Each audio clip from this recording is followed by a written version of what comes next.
ان میں سے جو پہلی 4 نجاسات ہیں، مثلاً پیشاب ہے، پاخانہ ہے، خون ہے، منی ہے، ان کو آپ پانی سے پاک کریں گے۔ تو جو میری طرف ہے اس سے پانی سے یہ نجس چیزیں پاک ہوتی ہیں۔ ان نجاسات سے کوئی چیز پاک کرنا مقصود ہے تو وہ ان چیزوں کو پانی سے پاک کیا جا سکتا ہے۔ ایک مسئلہ عمومی طور پہ ہم چونکہ اہل سنت کے ہاں اور اس سوسائٹی میں رہتے ہیں جس میں کثرت سے اہل سنت ہیں، بہت ساری فقہ کے مسائل میں ہم اہل سنت کے مسائل کے تابع ہیں، یعنی شریعت نے ہمیں تابع نہیں قرار دیا بلکہ سوسائٹی ہماری مطلب رہن سہن چونکہ اس معاشرے میں ہے تو معاشرے میں کثرت چونکہ اہل سنت کی ہے تو اہل سنت کے بہت سارے فقہی مسائل میں ہمارے سادہ لو افراد جو ہیں وہ اہل سنت کی فقہ کو ہی انہیں کو دیکھتے دیکھتے اسی کے مطابق عمل شروع کر دیتے ہیں۔ مثلا کسی چیز کو پاک کرنا ہو تو وہ اہل سنت جب پانی کے ساتھ پاک کرتے ہیں ساتھ ساتھ شہادتین کا ورد و وظیفہ بھی، مثلا کوئی چیز ہاتھ دھو رہے ہیں تو ساتھ اشہد اللہ الہ الا اللہ وحدہ، ایک باری یہ ہوتے ہیں ایک باری وہ دو تو پھر مطلب شہادتین نال پڑھتے پڑھتے پڑھتے ہیں۔ میری طرف وجہ ہے آپ سامعین انشاءاللہ میری گزارش کرنے کا مقصد یہ کہ چونکہ ہم اہل سنت کے ہاں رہتے ہیں، ہماری برادریاں دوستیاں رہن سہن لینا دینا آمد و رفت یہ چونکہ ان کے ساتھ ہے تو بہت ساری چیزیں جو ہے وہ فقہ کے مسائل میں ہم ان کو دیکھتے دیکھتے ہم سمجھتے کہ یہ بھی درست ہے۔ مثلا پاک کپڑا کرنا ہے یا کوئی چیز کرنی ہے اور نجاسات سے اللہ نے پانی پاک کرنے کے لیے بنایا ہے اور ہم ساتھ ساتھ کیا کرتے ہیں شہادتین کا ساتھ انہیں کو دیکھتے دیکھتے چونکہ ان کے یہاں شاید مسئلہ ایسا ہو کہ وہ پانی کے ساتھ ساتھ کسی چیز کو پاک کرنے کے لیے شہادتین کا بھی وظیفہ کریں ورد کریں، مثلا اشہد اللہ الہ الا اللہ وحدہ لا شریک لہ۔ وہ لوگ سمجھتے ہیں کہ پانی سے اس وقت تک نجس چیز پاک نہیں ہوتی جب تک کہ بندہ ساتھ شہادتین کا ذکر نہ کرے گی، ان کا مسئلہ ہے۔ ہمارے ہاں ایسا نہیں ہے، ہمارے ہاں یہ نجاسات سے پاک چیزیں کرنے کے لیے اللہ نے پانی بنایا ہے۔ کیا بنایا ہے؟ پانی بنایا ہے۔ خون سے پانی پاک کرتا ہے، نجاست خون کی نجاست کو پانی پاک کرتا ہے، پیشاب کی نجاست کو، منی کی نجاست کو، پاخانے کی نجاست کو پانی پاک کرتا ہے۔ ان ساری نجاسات سے اللہ نے پانی کو پاکیزہ کرنے کے لیے بنایا ہے۔ شہادتین بھی پاک کرتے ہیں مگر وہ اس ظاہری نجاست سے کسی کو نہیں پاک کرتے، وہ کفر و شرک کی نجاست سے بندے کو پاک کرتے ہیں۔ مثلا ایک بندہ کافر ہے وہ کیا پڑھے گا تو پاک ہوگا؟ اگر ان ٹیوب ویل میں صبح سے لے کے شام تک بند دیتا جائے کلمہ نہ پڑھے تو کیا پانی پاک کر دے گا؟ نہیں پاک کرے گا۔ یا دریا میں ٹبوکیں لگاتا رہے، نہر میں غوطے لگاتا رہے سارا دن اور وہ شہادتین نہ پڑھے تو وہ کتا کا میرے پاس وہ کتے کا کتا ہی لے گا، کیونکہ کافر اور کتے میں کوئی فرق نہیں ہے۔ لہذا جیسا کافر نجس ویسا کتا نجس، جیسا کتا نجس ویسا خنزیر نجس، جیسا خنزیر نجس ویسا مردار نجس۔ یہ ساری چیزیں پانی سے پاک ہوں گی مگر ایک نجاست ہے کفر و شرک، اس کو شہادتین پاک کرتے ہیں۔ ایک بندہ کافر تھا پہلے نجس تھا، مشرک تھا پہلے نجس تھا، جب کافر تھا نجس تھا، مشرک تھا نجس تھا، جو ہی اس نے زبان پہ کہا اشہد اللہ الہ الا اللہ وحدہ لا شریک لہ واشہد ان محمدا عبدہ، یہ کلمہ پڑھا، پہلے نجس تھا، اس کلمے کی طہارت نے اس نجس کافر جو پہلے کتے کے برابر تھا اب مسلمان اور انسان بنا دیا۔ لہذا کلمے سے نہ پیشاب سے نجاست پاک ہو سکتی ہے، نہ منی، نہ پاخانہ، نہ کوئی اور چیز۔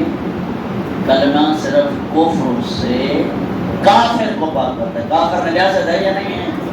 کافر کی نجاست پتہ نہیں کتنے دن اسی بیان کی تھی۔ کافر نجاست ہے، کتے اور سور کے برابر نجاست ہے، اور وہ نجاست دور ہوگی کلمہ پڑھنے سے۔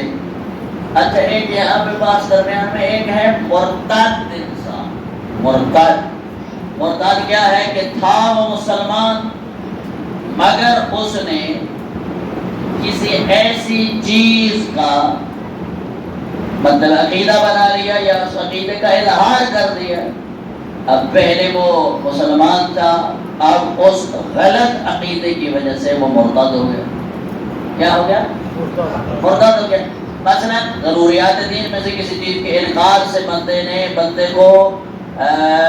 کو مرتد بنا دیتا ہے۔ مثلا جس طرح میں نے پچھلے شاید جو اس بھی پہلے جمعہ میں عرض کیا گیا تھا کہ مثلا خون نجس ہے، پوری امت اسلامیہ کا اس پہ اتفاق ہے کہ خون نجس ہے، بلکہ مسلمانوں کے لیے کیا قرآن کہتا ہے انما حرم علیکم المیتۃ والدم ولحم الخنزیر، تین چیزیں ایسی ہیں جو تم پہ حرام قرار دی گئی ہیں، جن میں سے مردار ہے، خون ہے، اور تیسرے نمبر پہ خنزیر کا گوشت ہے یا خنزیر ہے۔ یہ تینوں چیزیں قرآن بھی کہتا ہے اور پوری ملت اسلامیہ بھی اس پہ متفق ہے کہ یہ چیزیں نجس ہیں۔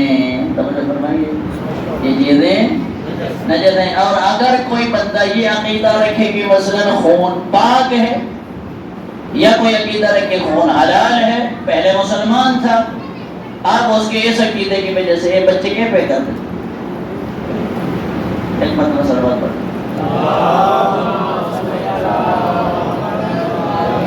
اب پہلے وہ کیا تھا؟ بہتر توجہ، پہلے مسلمان تھا، اب اس کے اس غلط عقیدے کو کہ خون پینے سے شفا مل جاتی ہے، یا مثلا شراب پینے سے صحت ہو جاتی ہے، اس کا یہ عقیدہ ہو کہ اب پینے کے لیے یہ چیزیں جائز ہیں۔ اب پہلے مسلمان تھا، اب اس کے اس عقیدے کی وجہ سے مرتد ہو گیا۔ جو ہی مرتد ہو گیا اس کی بیوی آزاد ہو گئی، وہ عدت گزار کر اپنا نیا نکاح کر سکتی ہے، اس کو اس مرتد سے طلاق لینے کی ضرورت بھی نہیں ہے۔ ایک چھوٹے سے عقیدے کی وجہ سے وہاں سے وہ کہاں چلا گیا؟ مسلمان تھا، اس کی بیوی اس کے لیے بیوی تھی، منقوہ تھی، اب اس ایک غلط عقیدے کی وجہ سے اس کا نتیجہ کیا نکلا کہ وہ دائرہ اسلام سے خارج ہو گیا۔ نتیجتاً بیوی خود بخود آزاد ہو گئی اور وہ اپنی عدت گزار کے ماشاءاللہ آگے دوسرا پسند سے نکاح کر سکتی ہے۔ لہذا اسلام کی ضروریات کے مسائل میں تھوڑا سا ہم سب کو متوجہ رہنا چاہیے۔ یہ کوئی آسان بات نہیں ہے کہ جو عقیدہ بیان کر دے یا جس سے جو مطلب سن لے وہ جو کہتا چلے اس کے پیچھے مطلب بھیڑوں کی طرح بندہ چل پڑے، ایسا نہیں ہے۔ عقیدے میں بندے کو بہت زیادہ احتیاط کی ضرورت ہے، کہیں ایسا نہ ہو کہ بندہ تھوڑی سی ایک چھوٹی سی حرکت کی وجہ سے دائرہ اسلام سے خارج ہو جائے۔ لہذا ہر کس و نقص کی بات پہ توجہ نہیں کرنی، ہر کس و ناقص کے عقیدے کو قبول نہیں کرنا، ہر کس و ناقص کی تقریر سے متاثر نہیں ہونا، ہر کس و ناقص کی بات کو یعنی آج کل عجیب و غریب ہے، ہر بندہ کہتا ہے میرا اپنا عقیدہ ہے۔ کیا کہتے ہیں؟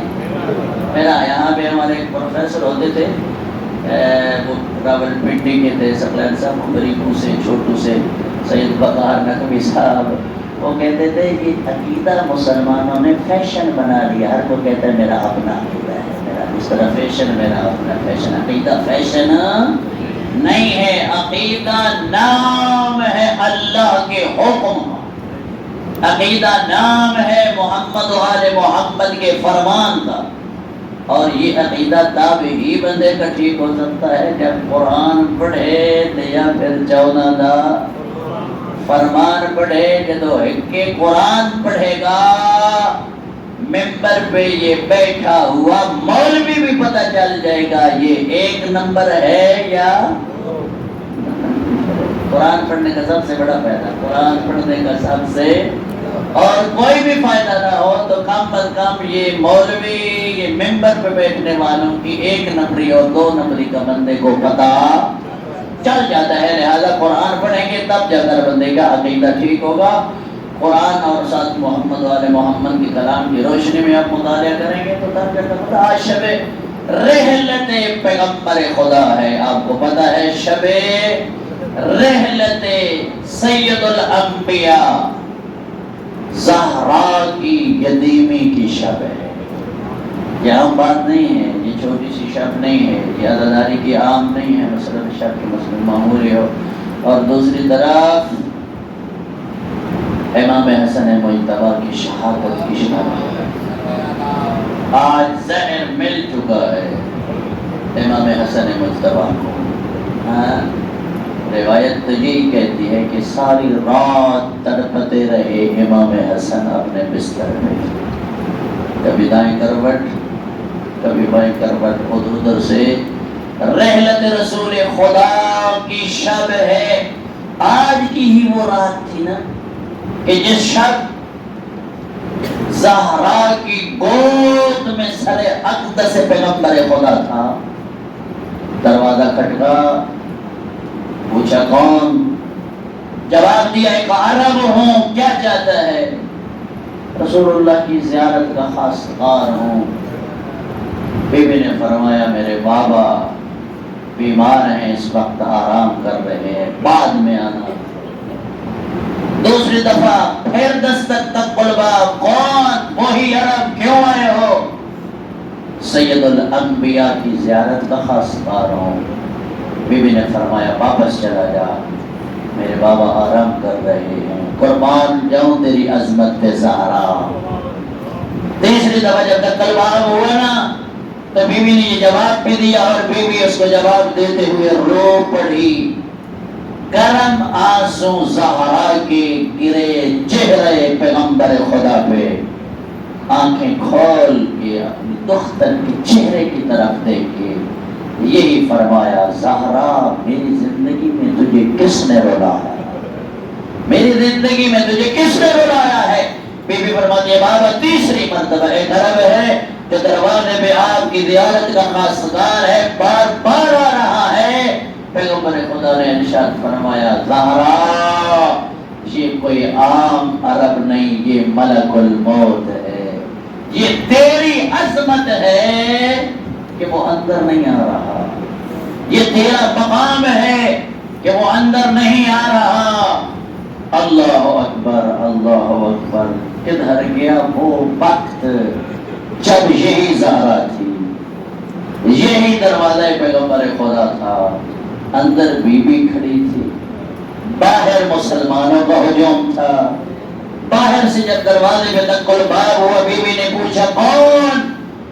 کہا ہم نے علی اور علی حسن حسین کو باہر نکالیں، نہیں تو ورنہ ہم اس گھر کو آگ لگا دیں گے۔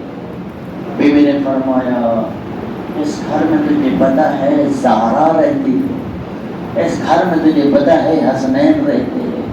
بدبخت کہتا ہے وَإِن اگر ہیں تو کیا ہے، باہر نکالو۔ یہاں پہ اہل سنت عالم دین شبلی نعمانی کہتا ہے فقط دروازے کو آگ لگانے کی دھمکی دی گئی تھی، لگائی نہیں گئی تھی۔